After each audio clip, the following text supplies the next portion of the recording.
Next है हमारा सल्तनत काल। दिल्ली सल्तनत का काल 1206 ईस्वी से 1526 ईस्वी तक था। इन 320 वर्षों के इस लंबे काल में भारत में कई मुस्लिम वंश ने शासन किया। अब हम देखेंगे इन 320 सालों में कैसे कैसे कौन कौन से वंश ने भारत पर शासन किया। सबसे पहले आता है हमारा गुलाम वंश। गुलाम वंश का शासन 1206 से 1266 ईस्वी तक था। अब देखेंगे हम गुलाम वंश के बारे में। गुलाम वंश की स्थापना 1206 ईस्वी में कुतुबुद्दीन ऐबक ने किया। वह गौरी का गुलाम था। ऐबक ने अपना राज्याभिषेक 24 जून 1206 ईस्वी को करवाया और लाहौर को अपनी राजधानी बनाया।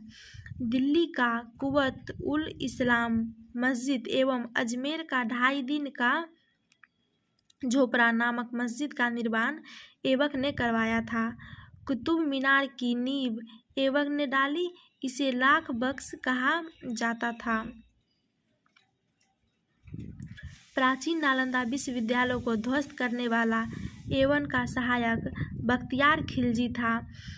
प्राचीन नालंदा विश्वविद्यालय को ध्वस्त करने वाला ऐबक का सहायक बख्तियार खिलजी था। बख्तियार खिलजी ने ही प्राचीन के नालंदा विश्वविद्यालय को ध्वस्त करने में ऐबक का सहायता किया।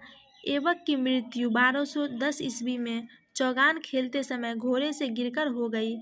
इसे लाहौर में ही दफनाया गया।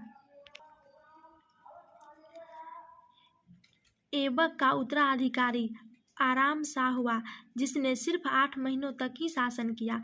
आराम शाह की हत्या करके इल्तुतमिश ने 1211 ईस्वी में गद्दी पर बैठा। इल्तुतमिश पहला शासक था जिसने 1229 ईस्वी में बगदाद के खलीफा के सुल्तान पद की वैधानिक स्वीकृति प्राप्त की। इल्तुतमिश की मृत्यु अप्रैल 1236 ईस्वी में हो गई। इसके बाद इसके बड़े पुत्र रुकनुद्दीन फिरोज गद्दी पर बैठा। रुकनुद्दीन की अयोग्यता के कारण तुर्की अमीरों ने रजिया सुल्तान को सिंहासन पर बैठाया। इस प्रकार रजिया बेगम भारत की प्रथम महिला शासक बनी रजिया बेगम। रजिया पर्दा प्रथा को त्याग कर पुरुषों की तरह चोगा एवं कुलाह यानी टोपी पहनकर दरबार में खुले मुंह जाने लगी। रजिया ने मालिक जमालुद्दीन याकुत को अमीर-ए-खरू यानी कि घोड़े का सरदार नियुक्त किया, जिससे तुर्की अमीर उसके विरुद्ध हो गए और उसे गद्दी से हटाकर मुइजुद्दीन बरराम शाह को गद्दी पर बैठा दिया। रजिया की शादी अल्तुनिया के साथ हुई। रजिया की हत्या 13 अक्टूबर 1240 ईस्वी को डाकुओं के द्वारा कैथल के पास कर दी गई। बहराम शाह को बंदी बनाकर 1242 ईस्वी में उसकी हत्या कर दी गई। गुलाम वंश का अंतिम शासक नसीरुद्दीन महमूद था। गुलाम वंश का अंतिम शासक नसीरुद्दीन महमूद था। उसके बाद हमारा आता है बलबनी वंश। बलबनी वंश का कार्यकाल 1266 से 1290 ईस्वी तक रहा। गयासुद्दीन बलबन ने 1266 ईस्वी में बलबनी वंश की स्थापना की। वह इल्तुतमिश का गुलाम था। उसके बाद बलबन ने इल्तुतमिश द्वारा स्थापित 40 तुर्की सरदारों के दल तुर्कान-ए-चिलगानी को समाप्त कर दिया। बलबन ने पारसी नववर्ष की शुरुआत पर मनाए जाने वाले उत्सव नारोज को प्रारंभ करवाया। बलबन की मृत्यु 80 वर्ष में 1286 ईस्वी में हो गई। बलबन ने राजदरबार में सिजदा एवं पौबोस प्रथा की शुरुआत की थी। बलबन के दरबार में फारसी के प्रसिद्ध कवि अमीर खुर्जो एवं अमीर हसन रहते थे। अमीर खुर्जो को तोता-ए-हिंद कहा जाता है। गुलाम वंश का अंतिम शासक शंभुद्दीन कैमुसर था।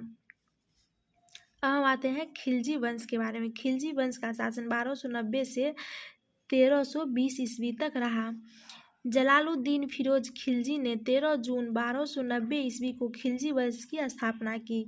इसने केलोखरी को राजधानी बनाया। जलालुद्दीन की हत्या 1296 ईस्वी में उसके भतीजा एवं दामाद अलाउद्दीन खिलजी ने कारामानिकपुर यानी इलाहाबाद में कर दी और सुल्तान बना। घोड़ा दगने एवं सैनिकों का हुलिया लिखने की प्रथा की शुरुआत अलाउद्दीन ने की।